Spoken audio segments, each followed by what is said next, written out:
The ghosts of the controversial Ruaraka land today resurfaced on the floor of the Senate as senators deliberated on the findings of the report tabled by the Senate Public Accounts and Investment Committee. The report, pinning down Interior Cabinet Secretary Dr. Fred Matian'gi, was then the Education CS and okayed the payments. Education PS Dr. Belio Kipsang, as well as NLC boss Mohamed Swazuri, are also to be prosecuted according to the report. And the ESCC move expeditiously to recover the 1.5 billion and put it back into the public offer. I strongly believe that the chairperson of NLC should take personal responsibility as our recommendation in this.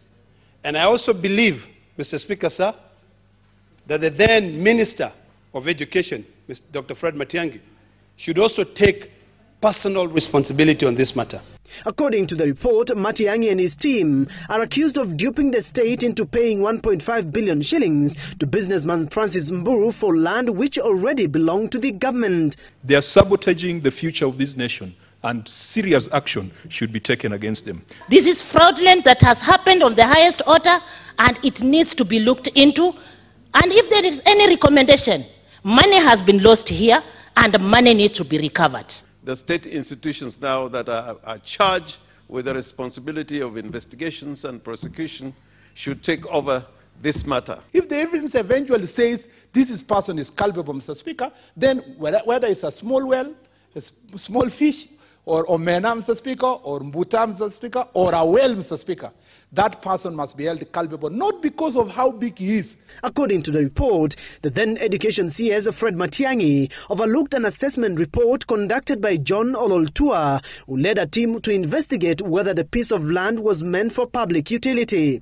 The report recommending to the DCI and the ESCC to recover all the 1.5 billion shillings as well as stop further payments or transactions on the piece of land.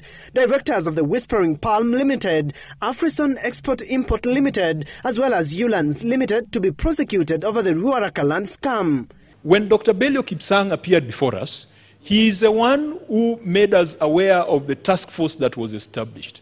In fact, it looked like Dr. Belio was shooting himself on the foot, but we took it that he was being honest. How do we double pay? How do we triple pay on one property in terms of billions? And we are talking, on the other hand, that we need to reserve and protect Kenyans against corruption. And with the Senate Powers and Privileges Committee having cleared the members that were alleged to have demanded over 100 million shillings in bribes from Francis Mburu, the House will proceed for a vote to either reject or adopt the report. The report on the controversial Ruaraka land had begun gathering dust at the Senate, with senators being accused of dragging their feet on the Ruaraka land report, where Kenyans lost a whopping 1.5 billion shillings. Stephen Leto, Citizen TV, Parliament Buildings, Nairobi.